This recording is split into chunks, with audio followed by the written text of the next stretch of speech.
الحمد للہ وکفا وسلام علی عبادہ الذین اصطفی اما بعد۔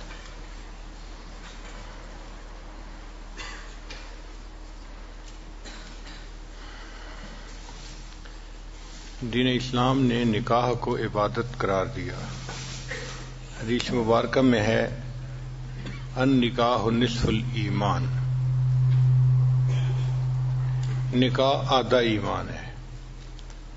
اور بعض احادیث میں ہے کہ ایک کوارا آدمی نماز پڑھتا ہے تو اس کو ایک نماز پڑھنے پر ایک نماز کا ثواب ملتا ہے، لیکن جب شادی شدہ ہو جاتا ہے پھر ایک نماز پڑھتا ہے تو اللہ تعالیٰ اس کو 21 نمازوں کا ثواب عطا فرماتے ہیں۔ اس کی کیا وجہ؟ کہ اب اس کے اوپر حقوق العباد آ گئے۔ حقوق العباد پورے کرتے ہوئے جب یہ حقوق اللہ کو پورا کرتا ہے اللہ اس کا اجر بڑھا دیتے ہیں۔ نبی اسلام نے ارشاد فرمایا چند باتیں سنن المرسلین میں سے ہیں، یعنی سب رسولوں نے اس پر عمل کیا۔ ان میں سے ایک السواک، کہ مسواک کرنا سب رسولوں کی سنت ہے۔ دوسری بات النکاح، نکاح کرنا یہ سب رسولوں کی سنت ہے۔ التعطر، تیسرا خوشبو کا استعمال کرنا یہ بھی سب رسولوں کی سنت ہے۔ کوئی رسول ایسے نہیں گزرے کہ جو صفائی اور پاکیزگی کا خیال نہ رکھتے ہوں، سب عطر استعمال کرتے تھے اور صفائی پاکیزگی کی زندگی گزارتے تھے۔ تو یہ باتیں سنن المرسلین میں سے ہیں۔ حضرت علی رضی اللہ عنہ فرماتے ہیں کہ نبی علیہ الصلوۃ والسلام نے مجھے نصیحت فرمائی کہ علی چند باتوں میں بہت جلدی کرنا۔ کون سی باتیں؟ فرمایا جب نماز ہو جائے تو ادا کرنے میں جلدی کرنا،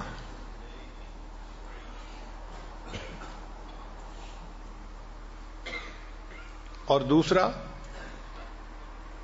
جب بیٹی جوان ہو جائے اور اس کا جوڑ کا رشتہ مل جائے تو اس کا نکاح کرنے میں جلدی کرنا، اس میں دیر نہ کرنا۔ اور تیسری بات کہ اگر تمہارے اوپر کوئی قرض ہو جائے تو قرض کو ادا کرنے میں جلدی کرنا۔ اور چوتھی بات کہ جب کوئی بندہ فوت ہو جائے تو اس کے کفن دفن کے اندر جلدی کرنا۔ 4 چیزوں میں جلدی کرنے کا حکم مجھے نبی علیہ الصلوۃ والسلام نے عطا فرمایا۔ چنانچہ ماں باپ کی ذمہ داری بنتی ہے کہ بیٹا یا بیٹی جب جوان ہو جائیں تو جتنا جلدی پاسبل ہو اچھا رشتہ مل جائے، مناسب رشتہ، ان کا نکاح کر دینا چاہیے، کیونکہ ہم نے یہ دیکھا ہے جہاں نکاح سستا ہوتا ہے وہاں زنا مہنگا ہوتا ہے، اور جہاں نکاح مہنگا ہوتا ہے وہاں زنا سستا ہوتا ہے۔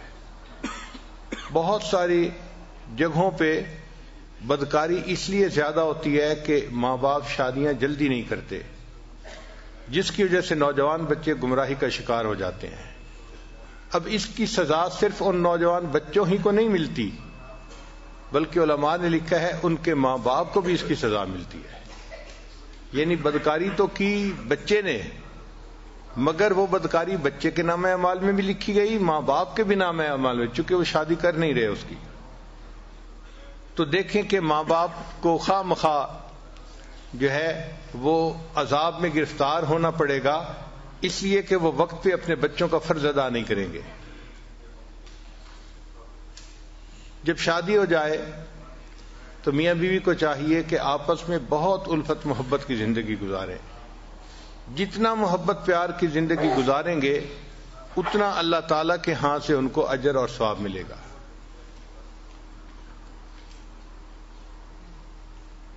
انسان ہے، جب مل جل کر رہتے ہیں تو آپس میں ایک دوسرے کے ساتھ کھٹ پٹ ضرور ہو جاتی ہے۔ کسی کا موڈ کیا ہے، کسی کا موڈ کچھ اور ہے، اور کئی مرتبہ دوسرے کے انڈرسٹینڈ کرنے میں بھی مشکل ہوتی ہے، غلط فہمی ہو جاتی ہے۔ تو اس وجہ سے آپس میں رنجشیں بھی ہو جاتی ہیں۔ مگر گھر کے ماحول کو اچھا رکھنا، محبت پیار والا رکھنا، یہ مرد کی ذمہ داری ہوتی ہے۔ مرد کے اندر 4 خوبیاں ہونی چاہیے. سب سے پہلی خوبی کہ وہ رسپانسبل ہو.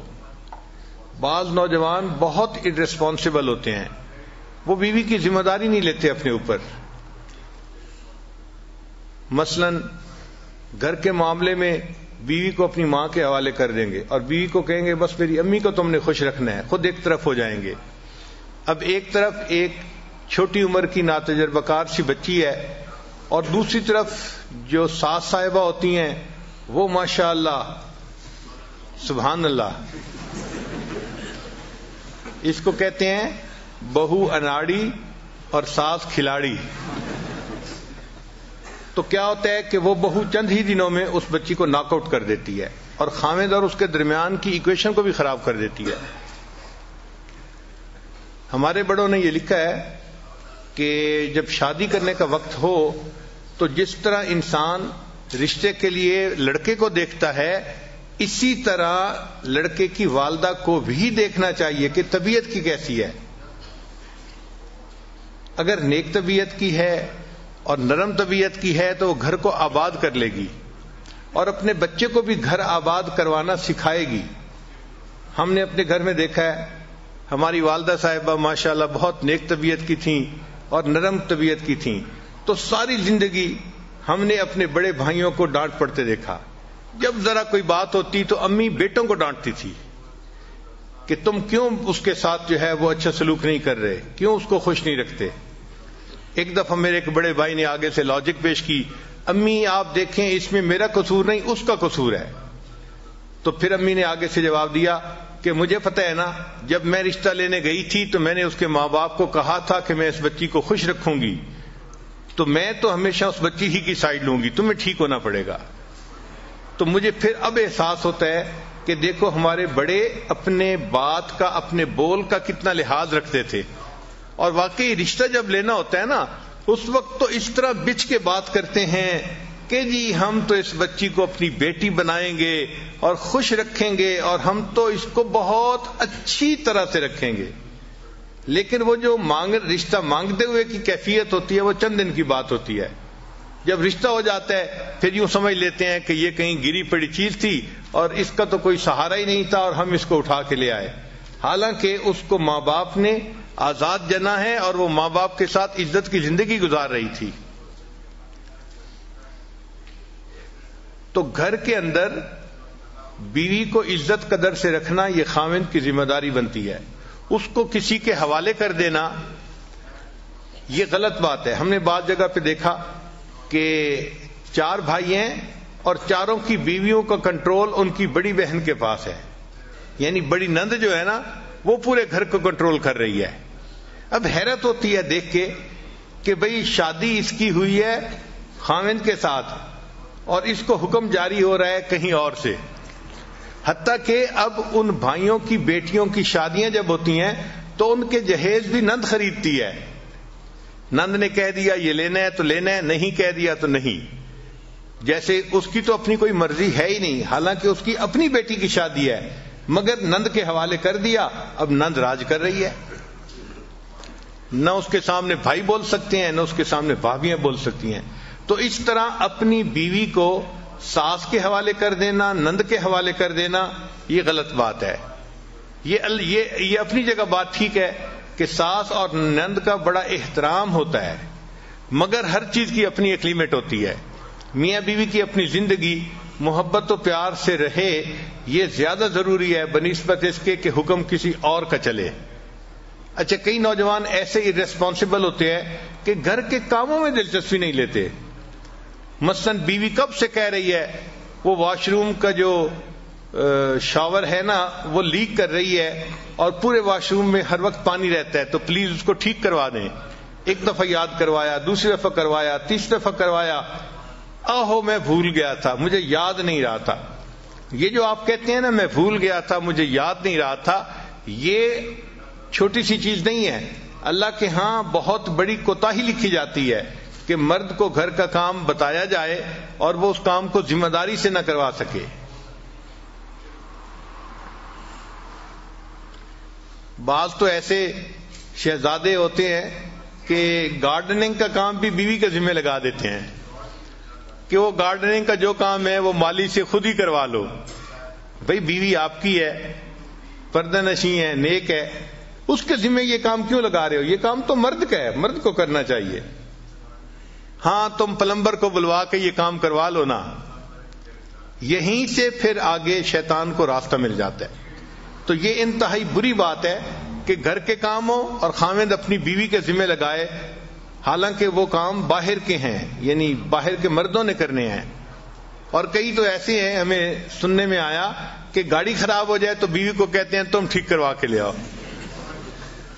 سبحان اللہ. اس خاوند کے منہ پہ ذرا 2 تھپڑ تو آرام سے لگانے چاہیے نا، پھر سوچنا چاہیے کہ اب تیسرا کیا کریں. تو ارریسپانسبل ہونا یہ بہت بری عادت ہے. اچھے خاوند کی پہلی صفت کہ وہ ایک ریسپانسبل انسان ہو، وہ اپنے گھر کے کام کاج میں بھی دلچسپی لے، اور جہاں بیوی کو ہیلپ کی ضرورت ہے خاوند اس کی ہیلپ کرے. بس بیوی کو ایک ہی دفعہ بتانے کی ضرورت پڑے، بار بار یاد دلانے کی نہ پڑے، اور ایک دفعہ کہنے پہ وہ کام کر دیا جائے. اس سے اللہ تعالیٰ راضی ہو جاتے ہیں. آپ دیکھیں ان کاموں کی اتنی اہمیت ہے کہ حضرت موسیٰ علیہ السلام اپنی اہلیہ کے ساتھ سفر کر رہے ہیں، اور اہلیہ جو تھی وہ ولادت کا وقت ان کا قریب تھا، تو ان کو درد شروع ہو گئی. اب جب دردیں ہوتی ہیں تو سردی اور زیادہ بندے کو تکلیف دیتی ہے. تو حضرت موسیٰ علیہ السلام چاہتے تھے کہ کہیں سے آگ ملے تاکہ ان کو ذرا آگ کی گرمی کی وجہ سے ٹھنڈک کم ہو جائے. تو انہوں نے دیکھا کہ ایک درخت میں سے آگ نکل رہی تھی. تو حضرت موسیٰ علیہ السلام درخت سے آگ لینے کے لیے گئے تھے، اور اللہ نے وہاں ان کو پیغمبری عطا فرما دی تھی. تو بیوی کا کام تھا نا آگ لینے کے لیے جانا. آگ لینے کو جائیں پیغمبری مل جائے. اسی طرح نبی علیہ السلام اپنے گھر کے کاموں میں بہت دلچسپی لیتے تھے. بکری کا دودھ خود دو لیتے تھے، اپنے کپڑوں کو پیوند لگا دیتے تھے، اپنے جوتے کو سی لیتے تھے. گھر کے کاموں میں کئی مرتبہ نبی علیہ السلام نے روٹی پکانے میں مدد فرمائی. ایک مرتبہ فاطمہ الزہرا اللہ روٹی بنا رہی تھیں، نبی علیہ السلام تشریف لے گئے، اور نبی علیہ السلام نے کہا کہ فاطمہ کچھ روٹیاں میں لگاتا ہوں. تو نبی علیہ السلام نے کچھ روٹیاں تنور کے اندر لگائیں. تو گھر کے کاموں میں دلچسپی لینا یہ مرد کی ذمہ داری بنتی ہے.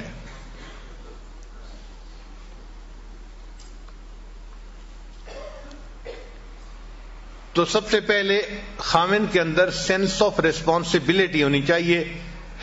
ریسپانسبلٹی سے کیا مراد؟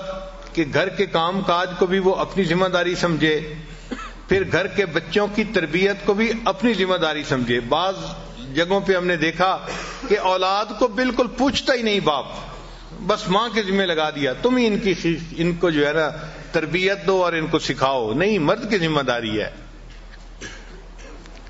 تو سینس آف ریسپانسبلٹی کا ہونا انتہائی ضروری ہے.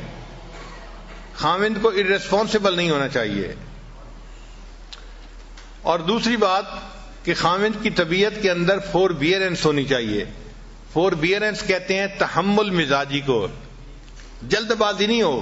کئی خاوند ایسے ہوتے ہیں ذرا سی چھوٹی چھوٹی باتوں پہ، نکمی باتوں پہ فوراً غصے میں آ جاتے ہیں، اور پھر خود کہتے بھی ہیں حضرت میں باہر دفتر میں ہوتا ہوں بڑا ٹھیک ہوتا ہوں، دوستوں میں ہوتا ہوں بڑا ٹھیک ہوتا ہوں، پتہ نہیں گھر جاتا ہوں میرے دماغ گرم ہو جاتا ہے، پتہ نہیں دماغ کو گرمی چڑھ جاتی ہے. تو میں نے پوچھا کہ گرمی کس سے چڑھتی ہے؟ آگ سے. کہنے لگا ہاں. میں نے کہا آپ کو پتہ ہے آگ سے کون بنا ہے؟ شیطان بنا ہے. تو اصل میں یہ شیطانیت ہے جو تمہارے دماغ میں چڑھ جاتی ہے. شیطان قابو کر لیتا ہے تمہیں اور پھر تمہیں غصے میں رکھتا ہے. تو ہر وقت چھوٹی چھوٹی بات پہ غصے میں آنا یہ بری بات ہے. ایسا نہیں کرنا چاہیے. انسانوں کے ساتھ ہم نے زندگی گزارنی ہے تو ہمیں تحمل مزاجی اختیار کرنی پڑے گی. جو ہمارے مزاج ہیں، تو میرا تجربہ تو یہ ہے کہ ہمیں فرشتوں کے ساتھ رہنے کا موقع ملے تو ہمیں تو ان سے بھی گلے شکوے ہونے شروع ہو جائیں کہ یہ بھی اچھے نہیں ہیں. ہم اتنے جو ہیں وہ نازک مزاج لوگ ہیں. چھوٹی چھوٹی نکمی باتوں پہ شکوہ کرنا یہ بری بات ہوتی ہے. نبی علیہ السلام کی مبارک زندگی کو دیکھیں، آپ اپنے گھر کے اندر عورتوں کے ساتھ اتنا محبت پیار سے رہتے تھے کہ اپنی بیویوں کو خوش رکھتے تھے. نبی علیہ السلام نے فرمایا خیرکم خیرکم لأہلہ، تم میں سے سب سے بہتر وہ ہے جو اپنے اہل خانہ کے لیے بہتر ہو. وَأَنَا خَيْرُكُمْ لِأَهْلِي، اور میں تم سب میں سے اپنے اہل خانہ کے لیے سب سے بہتر ہوں. یعنی اپنی مثال بتائی کہ میں سب سے بہتر ہوں اپنے اہل خانہ کے لیے. ایک مرتبہ نبی علیہ السلام اپنی ایک زوجہ کے ہاں تھے. اب دوسری زوجہ نے کوئی کھانا بنایا تو کھانا اچھا لذیذ تھا. ان کا جی چاہا کہ نبی علیہ السلام بھی یہ کھانا کھائیں. انہوں نے ایک مٹی کے پیالے میں وہ کھانا ڈال کے تو غلام کے ہاتھ بھیج دیا نبی علیہ السلام کی خدمت میں. تو نبی علیہ السلام تو دوسرے گھر تھے. جب وہاں کھانا لے کے وہ بندہ آیا تو اس نے کھانا پیش کیا تو نبی علیہ السلام نے عائشہ صدیقہ عنہا کو فرمایا کہ اچھا آپ یہ کھانا لے لو. اب ان کو طبیعت کے اندر ناگواری محسوس ہوئی کہ میری باری کا دن ہے تو کھانا بھی مجھے سرو کرنے کی اجازت ہونی چاہیے. یہ کیا ہوا کہ میرا دن ہے اور کھانا کسی اور کی طرف سے آ رہا ہے. چنانچہ انہوں نے کھانا جو پکڑا تو اتنا بے دلی کے ساتھ کہ جیسے انسان ادھورے من سے کوئی کام کرتا ہے، اور وہ پیالہ زمین پہ گرا اور ٹوٹ گیا. اب ذرا سوچیں کیا سین ہوا ہوگا کہ کھانا جو لے کے آیا تو وہ پیالہ ہی ٹوٹ گیا، کھانا بھی نیچے گر گیا. ہم جیسا کوئی ہوتا ایک طوفان کھڑا کر دیتا، تم بدتمیز ہو، تمہیں سمجھ نہیں، تم یہ ہو، تم فلاں، پتہ نہیں کیا کیا القاب ہم ایک منٹ میں اس کو دے دیتے. مگر نبی علیہ السلام تحمل مزاجی سے اٹھے اور آپ نے دو کام کیے. پہلا کام یہ کیا کہ وہ جو پیالہ ٹوٹ گیا تھا اس کے بدلے میں حضرت عائشہ صدیقہ عنہا کے گھر کے اندر سے ایک پیالہ لے کے وہ اس کو واپس دے دیا. بھئی وہ پیالہ ٹوٹ گیا، اس کے بدلے تم یہ پیالہ لے جاؤ. اور پھر اسے فرمایا غارت امو کی، اصل میں تمہاری والدہ کو غیرت آ گئی تھی اس لیے ایسا ہو گیا. یعنی اس کو سمجھا بھی دیا. تو یہ عورت کی فطرت ہوتی ہے، اس کو کچھ چیزیں فیل ہوتی ہیں، شریعت نے بھی اس کا پھر لحاظ رکھا ہے. تو دیکھیں نبی علیہ السلام نے کتنے اچھے طریقے سے اس معاملے کو سلجھا دیا. تو اگر گھر میں کوئی معاملہ ہو جائے تو یہ مرد کی ذمہ داری بنتی ہے کہ وہ ان معاملات کو پیار محبت سے سمجھداری سے سلجھا دے. ایک مرتبہ سیدہ صدیقہ رضی اللہ تعالی عنہا اور نبی علیہ السلام کے درمیان کسی معاملے میں بات ہو رہی تھی. اچھا ابھی بات ہو رہی تھی اور اتنے میں سیدنا صدیق اکبر رضی اللہ تعالیٰ عنہ ملنے کے لیے تشریف لے آئے.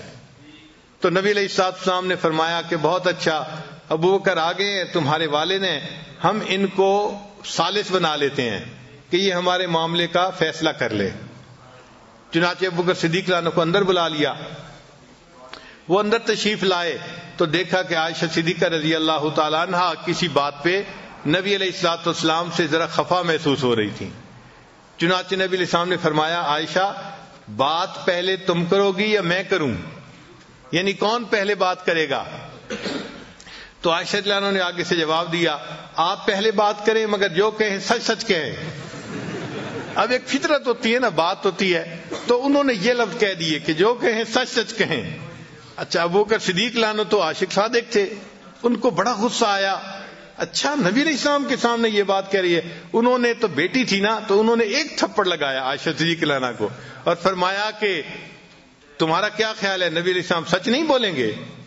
اب جب تھپڑ پڑا تو خیال تھا کہ دوسرا بھی پڑ جائے گا، تو عائشہ صدیقہ عنہ نبی علیہ السلام کے پیچھے آ کے چھپ گئیں. اچھا جب نبی علیہ السلام کے پیچھے آ کے چھپ گئیں تو نبی علیہ السلام نے بھی محسوس کیا کہ اس کے والد کو غصہ آ گیا ہے، تو ہو سکتا ہے کہ ایک دو اور بھی وہ لگا دے. تو نبی علیہ السلام نے فرمایا ابو بکر ہم نے تو آپ کو ثالث کے طور پہ متعین کیا تھا، یہ تو نہیں کہا تھا کہ آپ مارنا ہی شروع کر دیں. اچھا ایسا ہے کہ آپ تشریف لے جائیں، ہم میاں بیوی آپس کا جھگڑا خود سمیٹ لیں گے. جب یہ فرمایا تو وہ بکر صدیق عنہ تشریف لے آئے. جیسے ہی وہ بکر صدیق عنہ باہر نکلے تو نبی علیہ السلام نے مسکرا کے عائشہ صدیق عنہ کو دیکھا اور فرمایا دیکھا کہ بوڑھے کے دوسرے تھپڑ سے میں نے تجھے بچایا، اگر میں نے بچاتا تو بوڑھے کا دوسرا تھپڑ بھی تمہیں لگ جاتا. تو مقصد یہ ہے کہ گھروں میں اس قسم کی چھوٹی چھوٹی باتیں ہونا ممکن ہے، اس کی توقع رکھیں، یہ ہوگا، ایسا نہیں کہ ہو ہی نہیں سکتا، ہوگا۔ نیک سے نیک گھروں میں بھی مس انڈرسٹینڈنگ ہو جاتی ہیں، الجھنیں ہو جاتی ہیں، مگر ان کو سلجھا لینا یہ عقل مندی ہوتی ہے، ان کو اچھے طریقے سے جو ہے وہ ڈیل کر لینا یہ عقل مندی ہوتی ہے۔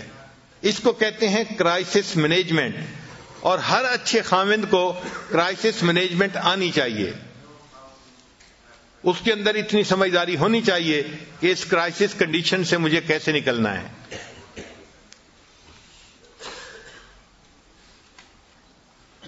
نبی علیہ الصلوۃ والسلام کی اہلیہ صاحبہ تھی سیدہ صفیہ رضی اللہ تعالی عنہا، تو خیبر کے جو بادشاہ تھا اس کی یہ بیوی تھیں، شہزادے کی بیوی تھیں۔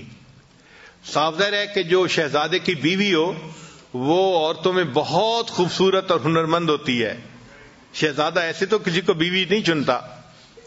تو بہرحال نبی علیہ الصلوۃ والسلام سے جب نکاح ہوا تو نبی علیہ الصلوۃ والسلام کے پاس آئیں، اللہ نے ان کو حسن و جمال بھی بہت دیا تھا اور یہ اچھا کھانا بھی بہت بنایا کرتی تھیں، بہت اعلیٰ کھانا بنایا کرتی تھیں، جس کی وجہ سے ان کے ساتھ دوسری امہات المومنین کی کئی مرتبہ ذرا انبن ہو جاتی تھی۔ اچھا، ایک مرتبہ ایک ام المومنین نے ان کو کہہ دیا، اے یہودیہ کی بیٹی، یہودیہ کی بیٹی، یعنی ان کے چونکہ اوپر کے سب لوگ یہودی تھے اور یہ مسلمان ہوئی تھیں تو ان کو یہودیہ کی بیٹی کہہ دیا، جس پہ وہ بہت دکھی ہوئی اور انہوں نے رونا شروع کر دیا۔ نبی علیہ السلام کو پتہ چلا تو آپ صلی اللہ علیہ وسلم نے پوچھا، صفیہ آپ کیوں رو رہی ہیں؟ اے اللہ کے حبیب صلی اللہ علیہ وسلم، مجھے انہوں نے کہا ہے کہ تم تو یہودی کی بیٹی ہو۔ تو نبی علیہ السلام نے فرمایا، تم رو کیوں رہی ہو؟ تم اسے کہتی کہ نہیں، میں ہارون علیہ السلام نبی کی بیٹی ہوں، ان کے خاندان سے تھیں، اور میرے چچا موسیٰ علیہ السلام تھے اور میرے خاوند بھی اللہ کے نبی ہیں، تم ان کو یہ جواب کیوں نہیں دیا؟ تو دیکھیں کتنی سمجھداری کی بات کی، ان کا دل خوش ہو گیا یہ سن کے کہ واقعی میں کوئی گری پیڑی چیز نہیں ہوں، میرے اوپر کے اجداد میں حضرت ہارون علیہ السلام بھی نبی تھے اور میرے چچا حضرت موسیٰ علیہ السلام بھی نبی تھے، اور اس وقت میں نبی علیہ السلام کی بیوی بھی ہوں، میرے خاوند بھی نبی ہیں۔ تو نبی علیہ السلام نے فرمایا تم ان کو یہ جواب دے دیتی۔ تو اس طرح جب بھی کوئی گھر کے معاملہ ہو تو اس کو اچھے طریقے سے سلجھا دینا یہ خاوند کی ذمہ داری ہوتی ہے۔ تو خاوند کے اندر فوربیرنس ہونی چاہیے، چھوٹی چھوٹی باتوں پہ جلد بازی کر لینا یا جلدی سے کوئی ناپسندیدہ لفظ بول دینا یہ بہت بری بات ہوتی ہے۔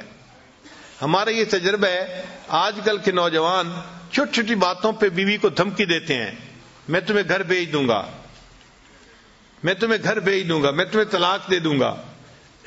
یہ بہت ہی بری بات ہے، اس سے بری بات اور کوئی خاوند نہیں کر سکتا۔ اس کی وجہ کیا ہے کہ جب خاوند نے بیوی کو کہہ دیا کہ میں تمہیں طلاق دے دوں گا، میں تمہیں گھر بھیج دوں گا، تو بیوی کے دماغ میں ایک بات آ گئی کہ اس کے ساتھ میری پوری زندگی گزرنا مشکل ہے، پتہ نہیں یہ مجھے کس وقت طلاق دے دے۔ تو بیوی سپلٹ پرسنالٹی بن جاتی ہے، پھر شیطان اس کے پاس آ کے اس کو مشورہ دیتا ہے تم کہیں اپنے لیے اور بھی کوئی پرپوزل دیکھ لو یا کوئی تعلق ایسا دیکھ لو کہ اگر یہ تمہیں چھوڑے تو تم کیا کرو گی۔ تو یہ فکرہ چھوٹا سا ہے لیکن اس فکرے کا زہر کتنا ہے اس کا مردوں کو اندازہ نہیں ہوتا۔ ایک فکرہ بول کے ہمیشہ کے لیے بیوی کو جو ہے وہ یعنی سپلٹ پرسنالٹی بنا دیتے ہیں۔ کبھی بھی یہ فکرہ نہیں بولنا چاہیے، بلکہ بیوی کو تو ایسا یقین ہونا چاہیے کہ مجھے تو خاوند نے اس طرح پیار سے رکھا ہے کہ میری اچھائی کو بھی اس نے قبول کیا ہے اور میری کوتاہی کو بھی اس نے قبول کیا ہے۔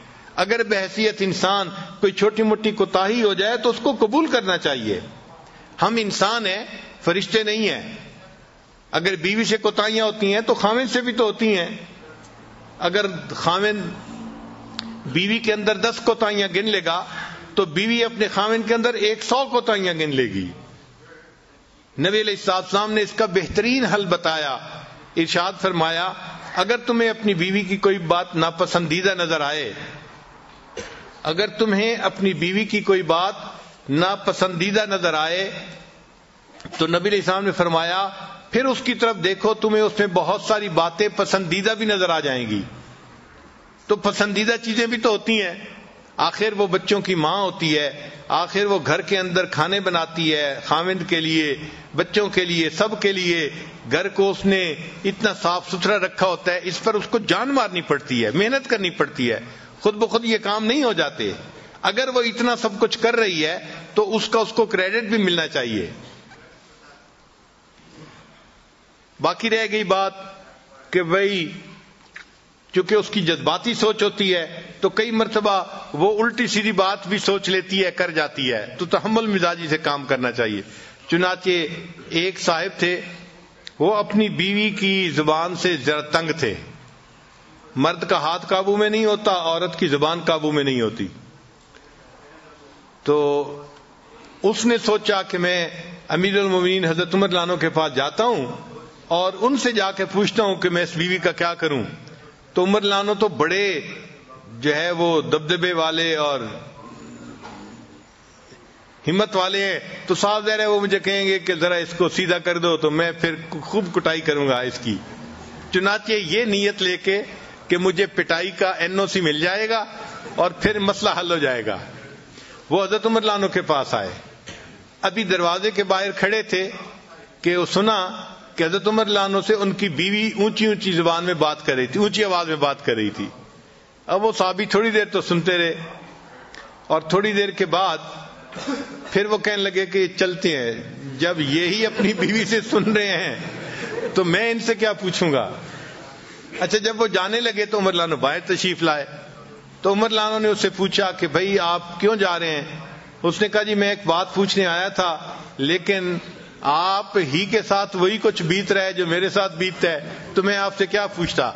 تو حضرت عمر رضی اللہ عنہ نے اس کو سمجھایا کہ دیکھو یہ میری بیوی ہے، یہ میرے لیے باورچن بھی ہے، میرے لیے درزن بھی ہے، میرے لیے گھر کی بھنگن بھی ہے، میرے بچوں کی ماں بھی ہے. اگر میری خاطر یہ گھر کے اتنے کچھ کر سکتی ہے تو کیا میں اس کی صرف بات کو برداشت نہیں کر سکتا. یہ عمر رضی اللہ عنہ نے اس کو سمجھایا. اس بندے کو بات سمجھ میں آ گئی کہ واقعی ہمیں ان سے تحمل مزاجی کے ساتھ گفتگو کرنی چاہیے. اور ایک کتاب میں لکھا ہے کہ آپ لوگوں کو پتہ ہے کہ بیوی حضرت عمر رضی اللہ عنہ سے کیا بات کر رہی تھی؟ عجیب سی بات تھی، سن کے حیران ہو جائیں گے. وہ کہہ رہی تھی آپ جو رات کو مدینے میں گشت کرنے کے لیے جاتے ہیں نا، آپ اصل میں مدینے کی عورتوں کو دیکھنے کے لیے جاتے ہیں. اللہ اکبر کبیرہ، اللہ اکبر کبیرہ. یعنی حضرت عمر رضی اللہ عنہ کا مقام دیکھیں کہ جن کو نبی علیہ السلام فرماتے ہیں کہ جس راستے پہ عمر جاتا ہے شیطان اس راستے کو چھوڑ دیتا ہے. جن کی دعائیں نبی علیہ السلام نے مانگی، جو اسلام کے لیے مؤید اور مددگار بن کے آئے، اور جو خلیفہ راشد تھے، ان کے بارے میں بیوی کی سوچ دیکھو، الگ سوچ ہے نا ذرا. تو وہ کہنے لگی کہ آپ تو رات کو پہرا جو دیتے ہیں نا مدینے میں جا کے، تو اس لیے دینے جاتے ہیں کہ آپ چاہتے ہیں کہ میں مدینے کی عورتوں کو جا کے دیکھوں. تو عورتیں ہیں بیچاری ناقصات العقل، اس لیے ان کو کہا گیا. تو وہ اس قسم کی باتیں سوچ لیتی ہیں، ذہن میں رکھ لیتی ہیں اور کئی مرتبہ الٹی سیدھی بات کر مارتی ہیں. تو ان سے تحمل مزاجی ہی سے پیش آنا چاہیے. نبی علیہ السلام نے یہی بات سکھائی.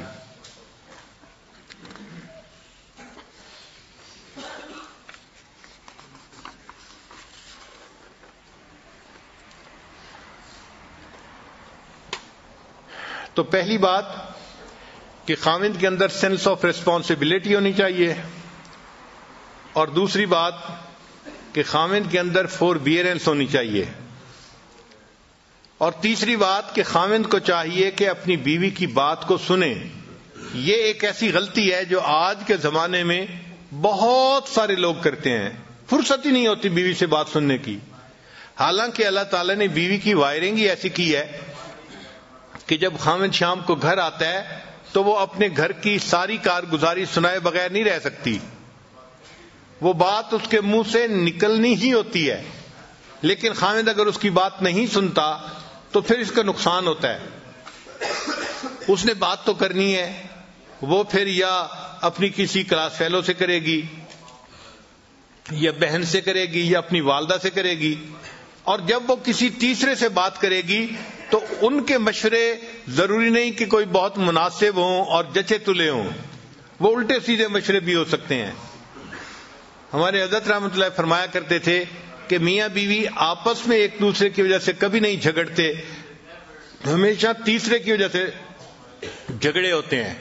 اور واقعی ہم نے دیکھا ہے کہ جھگڑے کی بنیاد ہمیشہ کوئی نہ کوئی تیسرا ہوتا ہے، چاہے وہ لڑکی کی ماں ہو، لڑکی کی بہنیں ہو، یا لڑکے کی والدہ ہو، لڑکے کی بہنیں ہو، کوئی نہ کوئی تیسرا ہوتا ہے جو میاں بیوی کی ایکویشن خراب ہونے کا ذریعہ بنتا ہے۔ تو اس لیے خاوند کی یہ ذمہ داری ہے کہ جب وہ باہر سے آئے تو وہ 15-20 منٹ اپنی بیوی کے پاس بیٹھے اور اس سے اس کی بات چیت سنیں جو وہ کہنا چاہتی ہے۔ اچھا، یہ ضروری نہیں کہ اس بات چیت کا جواب بھی فوراً دیں، بیوی کو جواب نہیں فوراً چاہیے ہوتا، صرف بیوی نے کارگزاری سنانی ہوتی ہے۔ بس آپ توجہ کے ساتھ اس کی بات کو سنیں، اس کے ساتھ آئی کنٹیکٹ رکھیں تاکہ وہ فیل کریں کہ بڑی توجہ سے میری بات سنی جا رہی ہے۔ جب وہ بات کر لے گی نا تو وہ بڑی مطمئن ہو جائے گی۔ تو لسن ٹو یور وائف، یہ خاوند کی ذمہ داری بنتی ہے۔ پھر ایک صفت اور کہ گھر کے ماحول کو نیکی پر رکھنا، یہ خاوند کی ذمہ داری ہوتی ہے۔ وہ اپنی بیوی کو بھی نیکی کی تلقین کرے، اپنے بچوں کو بھی نیکی کی تلقین کرے، اور بیوی کے ساتھ بیٹھ کے مشورہ کرے کہ ہم اپنے بچوں کو نیکی کی تربیت کیسے دے سکتے ہیں۔ یہ ذمہ داری خاوند کی ہے۔ کلکم رائن وکلکم مسئول عن رعیتہ، تم میں سے ہر آدمی چرواہے کی مانند ہے اور اس سے اس کے عیال کے بارے میں پوچھا جائے گا۔ تو خاوند سے بیوی اور بچوں کی دینداری کے بارے میں پوچھا جائے گا، اور عورت سے اس کے بچوں کی دینداری کے بارے میں پوچھا جائے گا۔ تو یہ بھی ذمہ داری مرد کی ہوتی ہے کہ گھر کا ماحول نیک رہے۔ ایسی آزادی نہ کرے کہ جی بیوی ٹی وی لے کے آ گئی ہے اور بیوی نے یہ لگوا لیا ہے اور بیوی نے یہ کر دیا ہے اور بچوں کے ذمے، ایسی بات ہرگز نہیں۔ مرد کی ذمہ داری ہوتی ہے، نیکی کے اوپر کمپرومائز نہیں ہے، لیکن اس کو امپلیمنٹ محبت پیار سے کرے، اکھڑ مزاجی سے نہ کرے۔ اس طرح مسلمان نہ بنے کہ اس کے مسلمان بننے پہ باقی لوگ کافر بن جائیں، ایسے نہیں کرنا چاہیے۔ محبت پیار سے ان کو سمجھائے اور ان کو دین کی طرف لے کے آئے۔ محبت پیار ایسا نسخہ ہے کہ گھر کے سارے لوگ دین کے اوپر آ جانا آسانی سے آ جاتے ہیں۔ ایک مرتبہ لاہور کا ایک نوجوان میرے پاس آیا، اب اس کی شادی 1-2 مہینے پہلے ہوئی تھی، اور شادی کے چند ہی دنوں بعد یہ سلسلے میں داخل ہو گیا، بیعت ہو گیا۔ اب اس نے چہرے پہ داڑھی بھی سجا لی، نمازیں بھی پڑھنی شروع کر دیں، تو نیکی پہ آ گیا۔ اللہ کی شان کے ایک دن میرے پاس آیا، غصے میں تھا۔ میں نے پوچھا خیریت ہے؟ کہنے لگا بس حضرت کیا بتاؤں، یہ جو میری بیوی ہے نا، اس نے بس مجھے بہت ستایا ہوا ہے۔ میں نے پوچھا کیا ہوا؟ کہنے لگا کہ کہتا ہوں تو نماز نہیں پڑھتی، سر پہ دوپٹے کا خیال نہیں رکھتی، اور بالکل اس کو تو دین کا کوئی احساس ہی نہیں ہے۔ یہ تو اس نے تو میرا جو ہے نا جینا حرام کر دیا ہے۔ خیر، خوب اس نے غصے میں چند باتیں کہیں۔ تو جب اس نے غصے میں باتیں کر لیں تو پھر میں نے اس سے پوچھا کہ اچھا یہ بتاؤ کہ جب شادی ہوئی تھی اس وقت آپ دیندار اسی طرح تھے جیسے آج ہیں، یا آپ بھی اسی طرح کے تھے؟ کہتے نہیں جی، اس وقت تو میں بھی نمازیں نہیں پڑھتا تھا۔ اصل میں شروع میں دونوں ایک ہی جیسے تھے اور آپس میں پسند کی شادی تھی یہ۔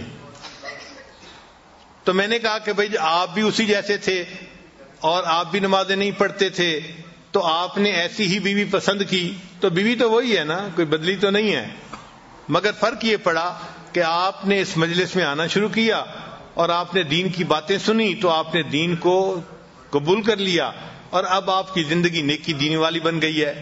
کہنے لگے ہاں یہ بات تو ٹھیک ہے۔ میں نے کہا یہ بتائیں کہ آپ کی بیوی نے کتنی نصیحتوں کی محفل اٹینڈ کی ہے؟ کہنے لگے وہ تو نہیں آتی۔ میں نے کہا کوئی اور دینی محفل اٹینڈ کی ہو جہاں اس کو دین کی طرف کسی نے ترغیب دی ہو، بلایا ہو؟ کہنے لگا نہیں۔ میں نے کہا پھر وہ کیسے دوپٹہ کرے گی سر کے اوپر، اور کیسے وہ پردے کا خیال کرے گی، نمازیں پڑھے گی؟ اس کو تو سمجھانے والا کوئی ہے ہی نہیں۔ آپ کو تو سمجھانے والے مل گئے، اس کو تو نہیں نہ ملے۔ تو اب اس کو فیل ہوا کہ بھائی حضرت جی مجھے آہستہ آہستہ نا اس بات پہ لے آئیں گے کہ اچھا اس کو محفلوں میں لایا کرو، تو یہ تو کام لمبا ہو جائے گا نا، اور وہ تو جلدی حل چاہتا تھا۔ کہ حضرت جی مجھے کہیں وہ نماز نہیں پڑھتی، تم جاؤ ذرا اس کو سیدھا کرو۔ خیر جب میں نے دیکھا کہ بھائی یہ خاموش تو ہو گیا ہے لیکن اس کے دل سے ابھی غصہ ختم نہیں ہوا، تو پھر میں نے اس سے بات کی۔ میں نے کہا دیکھیں آپ ہر سنت پہ اب عمل کرنے لگ گئے ہیں نا؟ کہنے لگا جی میری کوشش ہوتی ہے ہر بڑی اور ہر چھوٹی سنت کے اوپر عمل کروں، میری پوری زندگی سنت کے مطابق ہو جائے، اور آپ بھی یہی تلقین کرتے ہیں۔ میں نے کہا اچھا میں آج آپ کو ایک سنت بتاتا ہوں، آپ اس کے اوپر عمل کریں۔ کہنے لگا جی۔ میں نے کہا آپ واپس جاتے ہوئے کسی دکان سے مٹھائی کا ڈبہ ساتھ لے جائیں، اور جب گھر جائیں تو دسترخوان پہ جب ڈبہ رکھا جائے تو اس میں سے مٹھائی کا ایک پیس اٹھا کے اپنی بیوی کے منہ میں ڈالنا۔ جب میں نے کہا تو مجھ سے پوچھتا جی، میں نے کہا بھائی میں فارسی نہیں بول رہا، میں آپ کی زبان میں ہی آپ سے گفتگو کر رہا ہوں کہ آپ ایک مٹھائی کا ڈبہ لے کے جائیں اور بیوی کو ہدیہ دیں، اور جب دسترخوان پہ وہ ڈبہ رکھا جائے تو اس میں سے ایک پیس اٹھا کے تو اپنی بیوی کو مٹھائی کھلائیں۔ جب میں نے کلیئر لفظوں میں پھر کہا پھر اس کو بات سمجھ میں آئی، کہنے لگا جی بہت اچھا۔ خیر وہ بندہ چلا گیا۔ اللہ کی شان کے چند دنوں کے بعد وہ آیا اور اس کی آنکھوں سے آنسو تھمتے نہیں تھے۔ میں نے پوچھا کیا ہوا؟ کہنے لگا حضرت خوشی کے آنسو ہیں۔ میں نے پوچھا کس خوشی کے؟ کہنے لگا کہ میں جاتے ہوئے مٹھائی کا ڈبہ لے کے گیا اور گھر والوں نے پوچھا، بیوی نے کہ یہ کیا لائے؟ تو میں نے کہا میں آپ کے لیے گفٹ لے کے آیا ہوں۔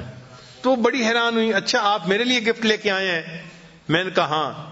تھوڑی دیر کے بعد پھر کھانے کا وقت آیا تو کھانے کے دسترخوان پر کھانا لگ گیا اور وہ مٹھائی کا ڈبہ بھی وہیں تھا۔ کہنے لگے میں نے آپ کی جو ہے وہ نصیحت کے مطابق مٹھائی کا ایک پیس اٹھایا اور ایک گلاب جامن میں نے اپنی بیوی کے طرف کیا، تو وہ میری طرف دیکھنے لگی کہ کیا مطلب ہے؟ میں نے کہا کہ یہ میں تمہیں خود اپنے ہاتھوں سے کھلانا چاہتا ہوں۔ کہنے لگی وہ حیران۔ خیر اس نے وہ گلاب جامن تو کھا لیا، پھر اس کے بعد تھوڑی دیر وہ سر جھکا کے بیٹھی رہی، کچھ سوچتی رہی۔ پھر مجھے کہنے لگی آپ نے آج ایسا کیوں کیا ہے؟ پہلے تو کبھی نہیں کیا۔ تو کہنے لگا کہ میں نے اسے کہا کہ حضرت نے مجھے بتایا کہ یہ نبی علیہ الصلوۃ والسلام کی سنت ہے، میں نے اس سنت کے اوپر عمل کیا ہے۔ کہنے لگا جب میں نے یہ بات بتائی میری بیوی کی آنکھوں میں سے آنسو ٹپک پڑے اور وہ کہنے لگی اچھا یہ نبی علیہ السلام کی سنت تھی؟ میں نے کہا ہاں۔ تو کہنے لگی اچھا کیا میں بھی اور سنتوں پہ عمل کر سکتی ہوں؟ تو میں نے کہا ہاں کر سکتی ہو۔ تو کہنے لگے وہیں بیٹھے ہوئے میری بیوی نے وعدہ کیا کہ میں آج کے بعد نمازیں بھی پڑھوں گی اور پردہ بھی کروں گی اور شریعت کے اوپر مکمل پابندی کر کے سنتوں والی زندگی میں بھی اختیار کروں گی۔ نبی علیہ السلام کی ایک سنت نے پورے گھر کے ماحول کو بدل کے رکھ دیا اور وہ بچی نیک بن گئی اور بعد میں وہ بچی عالمہ بھی بن گئی۔ تو گھر کے اندر نیکی کا ماحول رکھنا، نیکی کی تلقین کرتے رہنا، یہ خاوند کی ذمہ داری ہوتی ہے۔ ہمارے حضرت رحمت اللہ علیہ فرمایا کرتے تھے کہ جو خاوند اپنے گھر میں نیکی کے ماحول کا خیال نہیں کرتا، جو خاوند اپنے گھر میں نیکی کے ماحول کا خیال نہیں کرتا، اس گھر کے مردوں میں اور مردوں میں کوئی فرق نہیں ہوتا۔ یہ ہمارے حضرت مرشد عالم رحمۃ اللہ فرماتے تھے کہ جو مرد اپنے گھر میں گھر والوں کو نیکی کی تلقین نہیں کرتا، اس گھر کے مردوں میں اور اس گھر کے مردوں میں کوئی فرق نہیں ہوتا۔ تو یہ خاوند کی ذمہ داری ہوتی ہے۔ ایکسکیوز نہ کریں کہ جی میری بات سنتا کوئی نہیں، مانتا کیوں نہیں۔ ہاں جب آپ رف ٹف موڈ میں، غصے کے موڈ میں بات کریں گے آپ کی بات کوئی نہیں سنے گا، لیکن جب آپ محبت اور پیار سے بات کریں گے تو ایسی ہر کوئی بات سنے گا کہ سب آپ کے جو ہیں وہ بات کو پورا کر کے دکھانے والے بن جائیں گے۔ بچے بھی آپ سے محبت کریں گے، بیوی بھی آپ سے محبت کرے گی۔ تو یہ صفت بھی خاوند کے اندر ہونی چاہیے۔ نبی علیہ الصلوۃ والسلام اپنی زوجہ سے کتنی محبت کرتے تھے اس کے بارے میں تو بہت ساری احادیث ہیں۔ بہرحال ایک حدیث مبارکہ سن لیجئے کہ ایک مرتبہ نبی علیہ الصلوۃ والسلام نے ایک اونٹ لیا، سفر درپیش تھا، تو سیدہ عائشہ صدیقہ نے کو اونٹ کے اوپر بٹھا دیا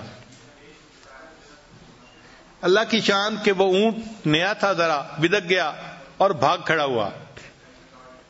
اب عائشہ رضی اللہ عنہا اوپر بیٹھی ہوئی ہیں، جو اوپر اس کے پالکی سی بنی ہوتی ہے اونٹ کے اوپر، اور اونٹ بھاگ گیا۔ جب بھاگ گیا تو نبی علیہ السلام نے فرمایا ہائے میری دلہن۔ حدیث پاک کے الفاظ کا مفہوم ہے کہ نبی علیہ السلام نے فرمایا اے میری دلہن، یعنی بیوی سے محبت تھی تو یہ الفاظ زبان سے نکلے نا۔ تو نبی علیہ السلام نے امت کو تعلیم دی کہ تم اپنی بیوی کو اس طرح محبت پیار سے رکھو گے تو وہ تمہاری فرما برداری کرے گی۔ چنانچہ جب سیدہ فاطمہ الزہرا رضی اللہ عنہا کی رخصتی ہونے لگی تو نبی علیہ السلام نے فرمایا حضرت علی عنہ کو، علی اگر تم محبت سے رکھو گے تو فاطمہ تمہاری ہے۔ اور اس چھوٹے سے فکرے میں ازدواجی زندگی کا خلاصہ موجود ہے کہ اگر خاوند بیوی کو محبت سے رکھے گا تو بیوی خاوند کی ہوتی ہے، وہ اسی کی خاطر زندگی گزارتی ہے اور اسی کے گھر کے ماحول کو نیکی اور دینداری کے مطابق بناتی ہے۔ تو محبت پیار سے گھر والوں کو رکھنا تاکہ گھر کا ماحول نیک رہے، یہ ضروری ہے۔ ایک مرتبہ نبی علیہ السلام نے یہ قسم اٹھا لی کہ میں 1 مہینے تک اپنی بیویوں سے نہیں ملوں گا۔ یہ واقعہ ایلا کہلاتا ہے۔ اب نبی علیہ السلام مسجد میں تھے، بیویاں گھروں میں تھیں اور 1 مہینے کی قسم کھائی ہوئی تھی۔ اللہ کی شان دیکھیں کہ 29واں دن تھا تو نبی علیہ السلام عائشہ صدیقہ رضی اللہ عنہا کے گھر آ گئے تو عائشہ رضی اللہ عنہا نے کہا اے اللہ کے حبیب صلی اللہ علیہ وسلم، آپ نے تو قسم کھائی تھی کہ میں 1 مہینے تک بیویوں سے نہیں ملوں گا اور آج تو 29 دن ہیں۔ تو نبی علیہ السلام نے فرمایا عائشہ کبھی کبھی مہینہ 29 کا بھی ہوا کرتا ہے۔ تو یہ بیوی کی محبت تھی نا کہ 30 دن کے بعد آنے کی بجائے 29 دن کے بعد آپ گھر تشریف لائے، اور پھر آپ نے کہا کہ عائشہ کبھی کبھی مہینہ 29 کا بھی ہوا کرتا ہے۔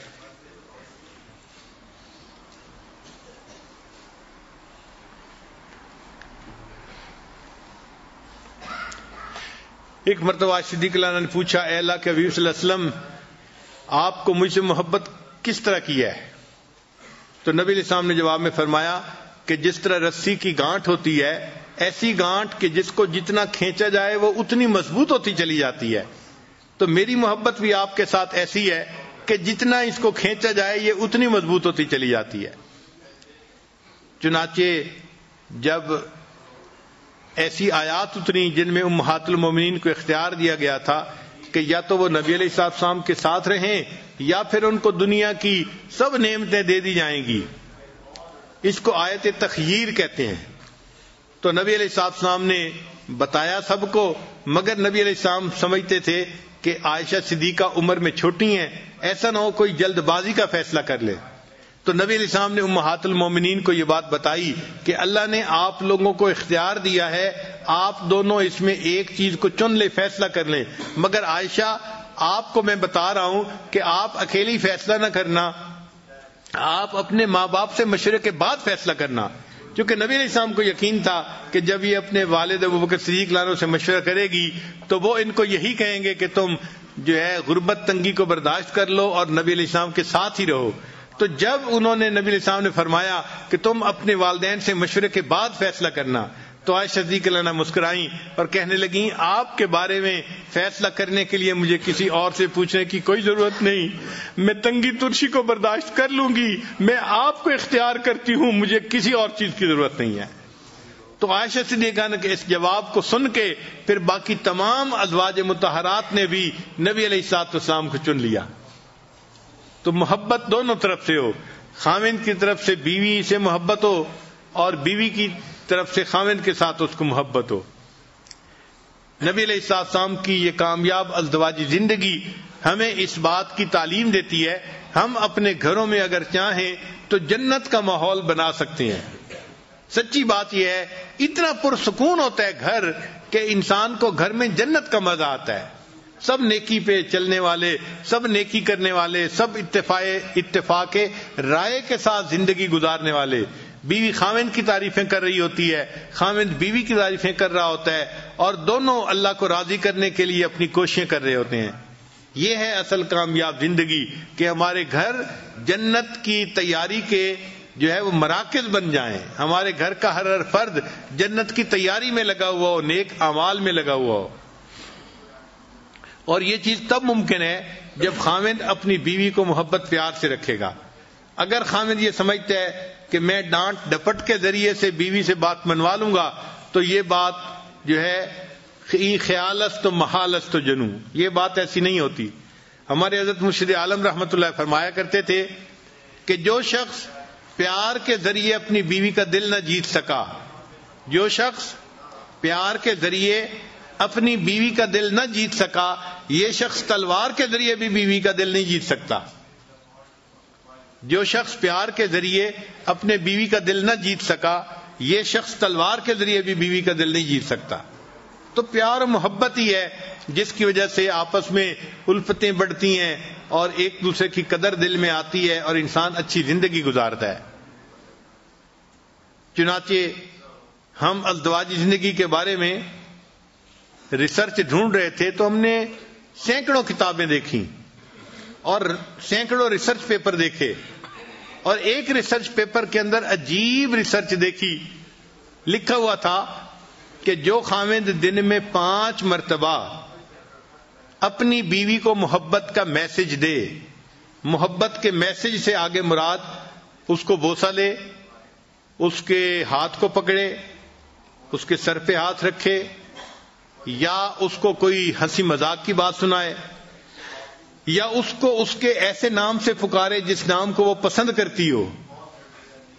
دن میں 5 مرتبہ جو خاوند اپنی بیوی کے ساتھ محبت کا اظہار کرتا ہے، یہ بیوی کبھی ڈپریشن کا شکار نہیں ہو سکتی. ان کا کہ ہم نے ہزاروں عورتوں پہ یہ ریسرچ کی ہے کہ جو خاوند دن میں 5 مرتبہ کبھی بیوی کا ہاتھ پکڑا، کبھی اس کے کندھے پہ ہاتھ رکھا، کبھی اس سے کوئی ہنسی مذاق کی بات کر دی، کبھی اس کو مسکرا کے دیکھ لیا، اور دفتر میں ہے تو کبھی اس کو کوئی پیار کا میسج کر دیا، یعنی دن میں 5 ایسے مواقع ہوں کہ بیوی کو خاوند کی طرف سے محبت کا میسج ملے. تو لکھا ہوا تھا کہ وہ عورت کبھی ڈپریشن کا شکار ہو ہی نہیں سکتی. اب جو لوگ اپنے گھروں میں پریشان ہیں وہ ذرا ازدواجی زندگی کے بارے میں سوچیں کہ کیا انہوں نے بیوی کو کبھی مسکرا کے دیکھا یا بیوی کا ہاتھ پکڑا. اگر ایسا نہیں کیا تو بیوی پہ کیا گلہ کرتے ہیں؟ وہ تو ڈپریشن کی مریضہ بنے گی نا. تو بیویوں کو ڈپریشن سے نکالنا خاوند کے لیے کوئی مشکل نہیں ہوتا. اللہ تعالیٰ نے خاوند کے ہاتھ میں جادو دیا ہوا ہے، ایسا جادو ہے کہ بس وہ بیوی کا ہاتھ پکڑ لے، بیوی سب کچھ بھول جاتی ہے، سب پاسٹ کو بھول جاتی ہے اور نئے سرے سے اچھی زندگی گزارنے کے لیے پھر تیار ہو جاتی ہے.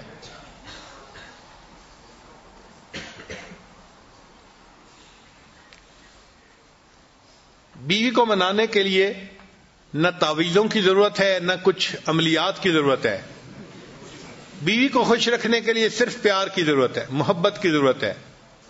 محبت سے بات کریں، نرمی سے بات کریں اور بیوی کو رسپیکٹ دیں. جس عورت کو محبت بھی ملتی ہے، رسپیکٹ بھی ملتی ہے، وہ اپنے خاوند کی خاطر قربان ہونے کے لیے تیار. وہ تنگی ترشی بھی برداشت کر لیتی ہے اور فاقہ بھی برداشت کر لیتی ہے اور اسی خاوند کے ساتھ رہتی ہے. اس کو معمولی کپڑے پہننے کو ملتے ہیں، نئے نئے کپڑے نہیں ملتے تو اس کو اس کی کوئی پرواہ نہیں ہوتی. وہ غربت میں زندگی گزار لیتی ہے لیکن اس کو محبت پیار چاہیے ہوتا ہے. تو کامیاب ازدواجی زندگی گزارنے کا جو بہترین اصول ہے وہ ہے کہ بیوی کے ساتھ محبت پیار کا تعلق رکھا جائے، بیوی کو رسپیکٹ دی جائے، عزت دی جائے. بچوں کی نظر میں بیوی کی عزت بنائی جائے چونکہ اس نے ان کی تربیت کرنی ہے، ان کی ماں ہے وہ. جس عورت کو عزت ملے گی اور محبت ملے گی، اب یہ عورت اپنے خاوند سے کبھی دور ہونا پسند نہیں کرے گی.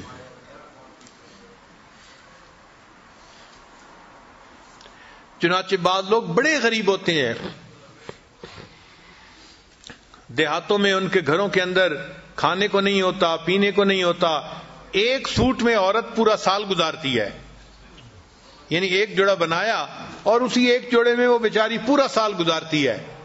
سردیوں کا سوٹ گرمیوں میں بھی پہنتی ہے اور گرمیوں کے کپڑوں میں سردیوں میں گزارا کرتی ہے، مگر اپنے خاوند کے ساتھ وہ خوش ہوتی ہے، اس لیے کہ اس کو عزت ملتی ہے اور اس کو خاوند کی طرف سے محبت ملتی ہے۔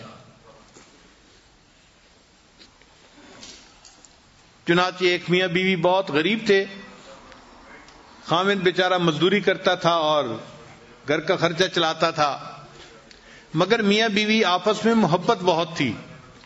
چنانچہ جب شادی کا دن آتا، جس کو اینیورسری کہتے ہیں شادی کی، تو شادی کے دن دونوں ایک دوسرے کو کوئی نہ کوئی چھوٹا موٹا گفٹ پیش کیا کرتے تھے۔ بیوی خاوند کو دیتی تھی اور خاوند بیوی کو دیتا تھا۔ اب ایک ایسا وقت آیا کہ خاوند کے پاس خرچ کرنے کو کچھ نہیں تھا اور بیوی کے پاس بھی کچھ بچت نہیں تھی، مگر شادی کی اینیورسری کا دن قریب تھا، تو میاں بیوی دونوں کے دل میں چاہت تھی کہ ہم ایک دوسرے کو گفٹ پیش کریں۔ اللہ کی شان کہ بیوی کہیں جا رہی تھی تو اس نے ایک دکان دیکھی کہ جس دکان پر یہ وگز نہیں بنتی، مسلمانوں کے معاشرے میں تو اتنی نہیں ہوتی، لیکن باہر کافروں کے ماحول میں بہت ہوتی ہیں کہ ٹوپیاں ہوتی ہیں جن کے بال بڑے خوبصورت ہوتے ہیں اور لمبے بال ہوتے ہیں، مرد بھی پہنتے ہیں عورتیں بھی پہنتی ہیں۔ تو وہ وگ کی دکان تھی، تو وہ کھڑی ہو کے دیکھنے لگ گئی، تو دکاندار نے اس سے پوچھا کہ آپ کیا دیکھ رہی ہیں؟ اس نے کہا میں دیکھ رہی ہوں کہ آپ یہ جو وگز بناتے ہیں تو ان کے اوپر آرٹیفیشل بال ہیں یا اوریجنل؟ اس نے کہا نہیں، اوریجنل ہیں، ہم خرید لیتے ہیں جس کے لمبے بال ہوں۔ تو عورت کے دل میں کیا خیال آیا؟ اس نے کہا کہ اچھا میرے بال تو بہت لمبے ہیں، اگر میں جو ہے کٹوا دوں تو کیا تمہیں بہت اچھے جو ہے اس کے بدلے پیسے دے دو گے؟ اچھا، عورت کے دل میں چاہت تھی کہ مجھے پیسے ملیں گے تو میں اپنے ہسبینڈ کے لیے شادی کے اینیورسری کے دن کے لیے تحفہ لے لوں گی۔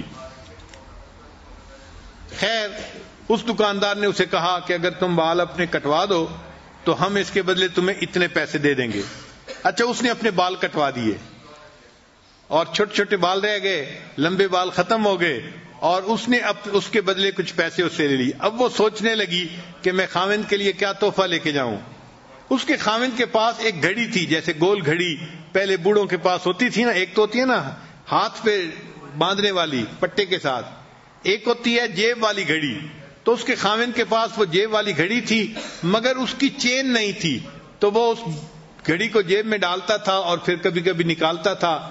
تو بیوی نے سوچا کہ میں اپنے ہسبینڈ کے لیے وہ چین لے کے جاتی ہوں تاکہ میرا ہسبینڈ گھڑی کو چین کے ساتھ باندھ دے گا اور اس کو گھڑی نکالنی آسان ہو جائے گی۔ چنانچہ اس نے گھڑی کی چین خرید لی۔ اب جب وہ گھر پہنچی تو میاں بیوی دونوں ایک دوسرے کے پاس بیٹھے، انہوں نے کھانا کھایا۔ اب یہ اینیورسری کا دن تھا تو ایک دوسرے کو انہوں نے گفٹ دینا تھا۔ چنانچہ اب گفٹ دینے کے لیے بیوی نے پہلے بات بتائی کہ بھئی میں نے ایسے کیا ہے کہ وہ جو آپ کی گھڑی تھی نا، وہ آپ اس کو جیب میں ڈالتے تھے، اس کی چین نہیں تھی، تو میں نے کہا میں اس کے لیے خوبصورت سی چین لے آؤں، تو میں نے جو ہے وہ ایک چین خریدی ہے اور میں آج کے دن آپ کو وہ گفٹ کر رہی ہوں۔ تو بیوی نے گھڑی کی وہ چین دی تو خاوند کی آنکھوں سے آنسو آ گئے۔ تو بیوی نے پوچھا کہ آپ رو کیوں رہے ہیں؟ کہنے لگا کہ میں بھی سوچ رہا تھا کہ میں آج تمہیں ضرور گفٹ دوں گا، میں نے اسی گھڑی کو بیچ دیا اور اس کے بدلے میں تمہارے لیے ہیئر کلپس لے کے آیا ہوں۔ تو خاوند بیوی کے لیے ہیئر کلپ لے کے آیا، جبکہ بیوی اپنے بال کٹوا چکی تھی، اور بیوی اپنے خاوند کے لیے گھڑی کی چین لے کے آئی، جبکہ وہ اس گھڑی کو بیچ کے اس کے بدلے بیوی کا کلپ لے چکا تھا۔ تو غربتیں اپنی جگہ، محبت و پیار ایک ایسی چیز ہے کہ جو ان سب سے بلند و بالا ہے، اور شریعت یہ چاہتی ہے کہ میاں بیوی جتنا محبت پیار کی زندگی گزاریں گے اتنا انہیں اللہ کی طرف سے اجر ملے گا۔ حدیث مبارکہ کا مفہوم ہے، خاوند جب بیوی کو دیکھ کے مسکراتا ہے اور بیوی خاوند کو دیکھ کے مسکراتی ہے، اللہ تعالیٰ ان دونوں کو دیکھ کے مسکراتا ہے۔ تو ذرا غور کیجئے نا کہ اللہ تعالیٰ کو خوش کرنا کتنا آسان ہے۔ خاوند جب بیوی کو دیکھ کے مسکراتا ہے اور بیوی خاوند کو دیکھ کے مسکراتی ہے، اللہ تعالیٰ ان دونوں کو دیکھ کے مسکراتا ہے۔ اور جنت میں جانا بھی بہت آسان ہے، ذرا سمجھنے کی بات ہے۔ غور کیجئے، حدیث مبارکہ میں ہے کہ جو عورت پاک دامنی کی زندگی گزارنے والی ہو اور فرائض پورے کرنے والی ہو اور اس حال میں مرے کہ اس کا خاوند اس سے خوش ہو، اللہ تعالیٰ اس کے لیے جنت کے دروازے کھول دیں گے، وہ بلا حساب سیدھی جنت میں جائے گی۔ اب اس حدیث پاک کو پڑھ کے مرد یہ سمجھتے ہیں کہ بھئی عورت کے لیے جنت میں جانا تو بہت آسان ہے، بھئی عورت کے لیے جنت میں جانا یقیناً آسان ہے، اگر وہ اپنے خاوند کی خدمت کرے گی، اس کو خوش رکھے گی اور فرائض پورا کرے گی تو حدیث پاک سے ثابت ہے کہ اللہ تعالیٰ اس کو جلدی جنت عطا فرما دیں گے، وہ سیدھی جنت میں جائے گی۔ مگر اگر خاوند نے اس کو زندگی میں خوش رکھا ہے تو سوال یہ ہے کہ کیا وہ خاوند کے بغیر جنت چلی جائے گی؟ بھئی جو بھی اپنے خاوند سے خوش ہے، اگر اس کو اختیار دیا گیا کہ جنت چلی جاؤ تو کیا وہ خاوند کے بغیر چلی جائے گی؟ نہیں جائے گی، اس کی وفا کے خلاف ہے، کبھی ہو ہی نہیں سکتا کہ وہ خاوند کے بغیر جنت میں جائے۔ تو اگر بیوی جلدی جائے گی تو بیوی خاوند کو بھی ساتھ لے کے جائے گی۔ یہ جنت میں جانے کا سب سے آسان طریقہ ہے، خاوند بیوی کو خوش رکھے، بیوی خاوند کو خوش رکھے، اللہ تعالیٰ بیوی کو جلدی جنت عطا فرمائیں گے اور بیوی خاوند کے بغیر جنت میں نہیں جانا پسند کرے گی۔ اللہ تعالیٰ ہمیں نیکی تقوی کی زندگی گزارنے کی توفیق عطا فرمائے اور ایک مثالی خاوند بن کر اللہ زندگی گزارنے کی توفیق عطا فرمائے۔ جو غلطیاں کوتاہیاں ہو گئی ہیں اپنی بیویوں سے معافی مانگ لینے میں کوئی حرج نہیں ہے، دنیا میں ان سے معافی مانگ کے خوش کر لیجئے اور ایک نئی زندگی محبتوں والی شروع کر دیجئے۔ وآخر دعوانا ان الحمد للہ رب العالمین۔ مراقبہ کر لیجئے۔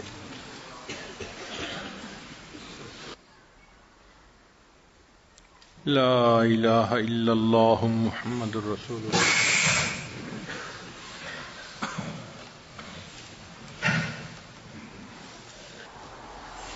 سبحان ربی الوہاب، اللہم صلی علی سیدنا محمد وعلی آل سیدنا محمد وبارک وسلم۔ اللہم انت السلام ومنک السلام، تبارک یا الجلال والاکرام۔ پروردگار عالم ہمارے صغیرہ کبیرہ گناہ معاف فرما۔ اللہ ہم آپ کے عاجز بندے ہیں، اللہ ہمارے ساتھ درگزر کا معاملہ فرما، اللہ رحمتوں کا معاملہ فرما۔ اے میرے مولا، وہ گناہ جو ہم نے دن میں کیے معاف فرما، وہ گناہ جو ہم نے راتوں میں کیے معاف فرما، اللہ وہ گناہ جو ہم نے محفلوں میں کیے معاف فرما، وہ گناہ جو ہم نے تنہائیوں میں کیے معاف فرما۔ اے میرے مولا، وہ گناہ جو ہم نے ارادوں سے کیے معاف فرما، اللہ وہ گناہ جو ہم نے بنا ارادے کیے معاف فرما۔ اے میرے مولا، وہ گناہ جو ہمیں یاد ہیں وہ بھی معاف فرما، وہ گناہ جو ہم کر کے بھول گئے وہ بھی معاف فرما۔ پروردگار عالم حقوق اللہ اور حقوق العباد پورا کرنے کی توفیق عطا فرما۔ اللہ جیسے حضرت تعلیم دے رہے ہیں، اللہ بتا رہے ہیں، اے میرے مولا یقیناً ہم نے زندگی ایسی نہیں گزاری، اللہ ہمیں ان باتوں پہ عمل کرنے کی توفیق عطا فرما۔ اللہ ایک اچھا بھائی بن کے رہنے کی توفیق عطا فرما، اچھا خامند بن کے رہنے کی توفیق عطا فرما، اللہ اچھا والد بن کے رہنے کی توفیق عطا فرما۔ اے میرے مولا اچھا بیٹا بن کے رہنے کی توفیق عطا فرما۔ پروردگار عالم گھروں میں الفت محبت پیدا فرما، اللہ ایک دوسرے کے حقوق پورا کرنے کی توفیق عطا فرما، اللہ ہمارے گھروں کو جنت کا نمونہ بنا۔ اے میرے مولا بڑی دور سے آئے ہیں، بڑی دیر سے آئے ہیں، اللہ بڑی امیدیں لے کے آئے ہیں۔ اے میرے مولا اب تو رمضان المبارک کے بھی آخری ایام ہیں، اللہ آج کی رات میں ہماری بخشش فرما، اللہ جہنم سے آزاد فرما، اللہ آج ہمیں جہنم سے خلاصی عطا فرما۔ اے میرے مولا آپ سب ماؤں سے زیادہ کریم ہیں، اللہ آپ 70 ماؤں سے زیادہ رحیم ہیں۔ اللہ ہم نے اس دنیا میں دیکھا کوئی ماں اپنے بچے کو آگ میں ڈالنا پسند نہیں کرتی، اللہ آپ تو سب رحیموں سے زیادہ رحیم ہیں، اللہ آپ اپنے بندوں کو جہنم میں کیسے ڈالیں گے؟ اللہ آج کے دن میں مغفرت فرما، اللہ جہنم سے آزاد فرما۔ اے میرے مولا ہمیں آج رحمت کے عطا فرما۔ اے میرے مولا تیری ایک نگاہ کی بات ہے، میری زندگی کا سوال ہے، اللہ رحمت کی ایک نظر ہو جائے گی ہماری بگڑی بن جائے گی، اللہ اپنی رحمت کی نظر عطا فرما دیجئے، اللہ عزت عطا فرما، ذلتوں سے محفوظ فرما۔ اے میرے مولا اپنے مقربین بندوں میں شامل فرما۔ پروردگار عالم آپ کو اپنے بندوں سے بہت محبت ہے اللہ، قرآن مجید میں آپ جگہ جگہ اپنی محبت کا، رحمت کا تذکرہ کرتے ہیں۔ اے میرے مولا ہمیں اپنی ستاری کا صدقہ دے دیجئے اللہ، غفاری کا صدقہ دے دیجئے۔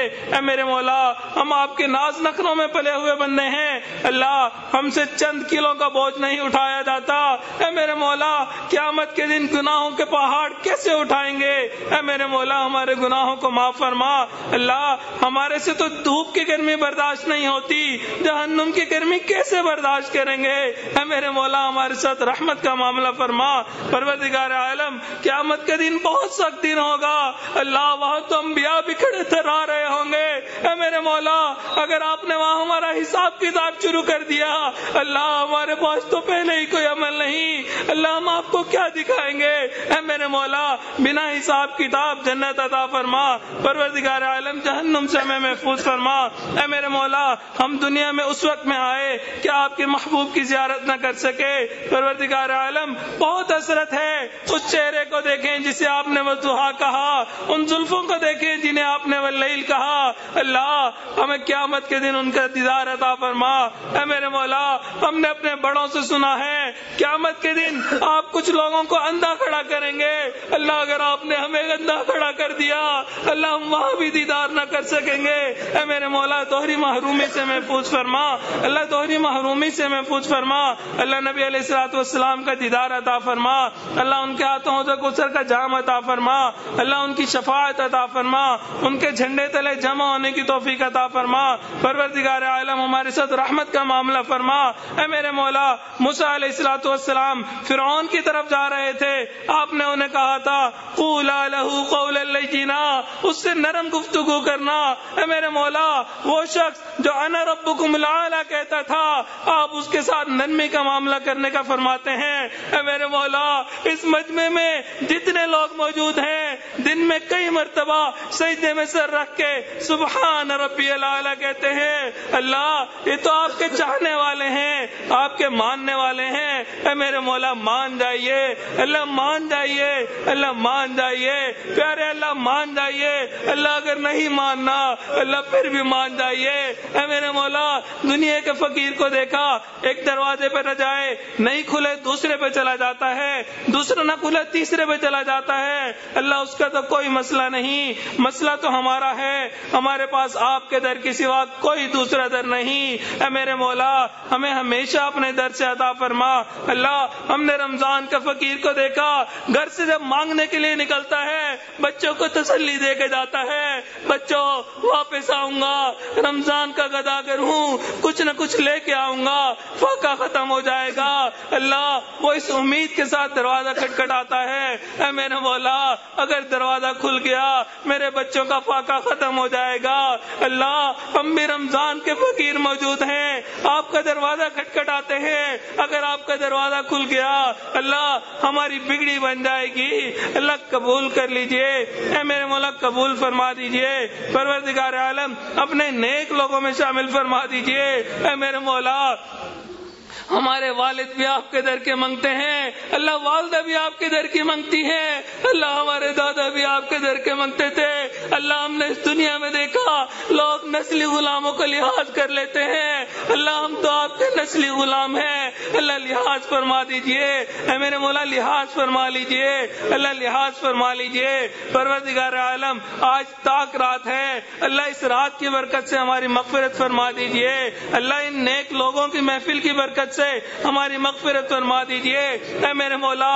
لوگ رمضان المبارک میں نیکیاں لے کے آتے ہیں، ہم آپ کے وہ گناہگار بندے ہیں، گناہوں کے انبار لے کے حاضر ہیں اے میرے مولا۔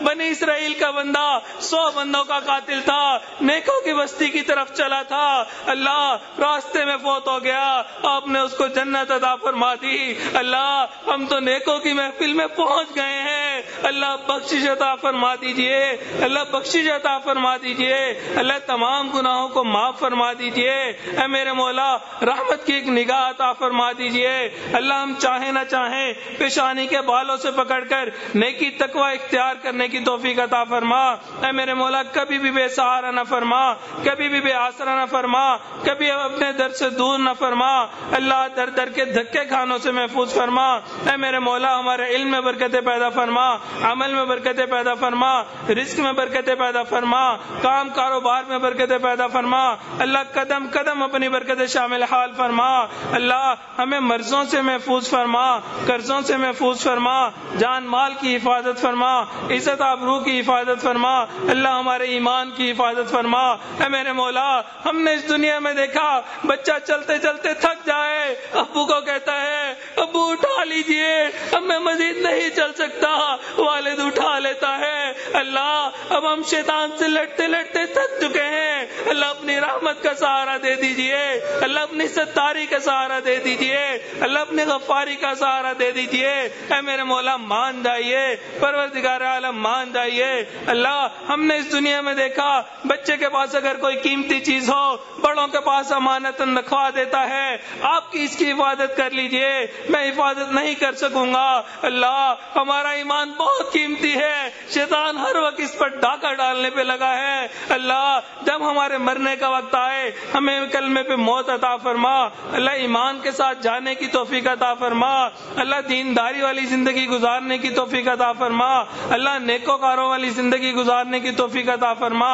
اے میرے مولا ساری زندگی اپنے نیکوں کے ساتھ جڑے رہنے کی توفیق عطا فرما، اللہ کبھی بھی اپنے بڑوں کے لیے داغ دھبا نہ بنا، اللہ کبھی بھی نہ بنا، اللہ کبھی ان کی بدنامی کا سبب نہ بنا، پروردگار عالم قبولیت والی زندگی عطا فرما، اللہ ساری زندگی نیکی تقوی اختیار کرنے کی توفیق عطا فرما، اللہ تمام لوگوں کے گھرانوں کو نیکی تقوی والا بنا، اللہ جنت کا نمونہ بنا، اے میرے مولا سنتوں پہ عمل کرنے کی توفیق عطا فرما، مکروہات شرعیہ کو مکروہات طبیعہ بنا، پروردگار عالم جو مانگا وہ بھی عطا فرما، جو مانگنا چاہیے تھا نہیں مانگ سکے وہ بھی عطا فرما، اللہ دور بیٹھی عورتیں جو ان دعاؤں پہ آمین کہہ رہی ہیں اللہ ان کی بھی نیک حاجات کو پورا فرما، اے میرے مولا عورت ایک کمزور ہوتی ہے، اللہ وہ اپنے دل کا غم کسی کو بیان نہیں کر سکتی، اللہ وہ آپ کے سامنے ہاتھ پہ لائی بیٹھی ہیں، اے میرے مولا ان کی جولیوں کو بھرپور فرما، دلوں کی نیک تمناؤں کو پورا فرما،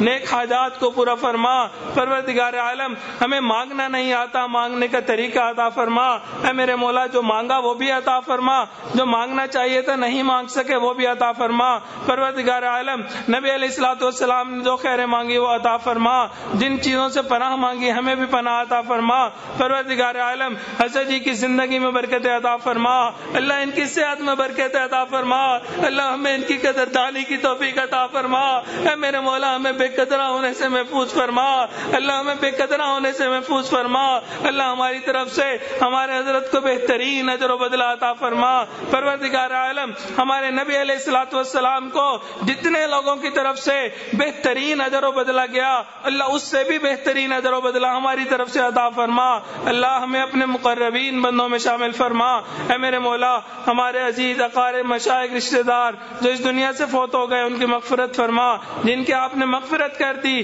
قرب کے اعلیٰ ترین درجات عطا فرما، ربنا ظلمنا انفسنا وان لم تغفر لنا وترحمنا لنكونن من الخاسرین، ربنا تقبل منا انك انت السميع العليم تب علينا انك انت التواب الرحيم، صلی اللہ تعالی علی حبیبہ سیدنا محمد وآلہ واصحابہ اجمعین برحمتک یا ارحم الراحمین۔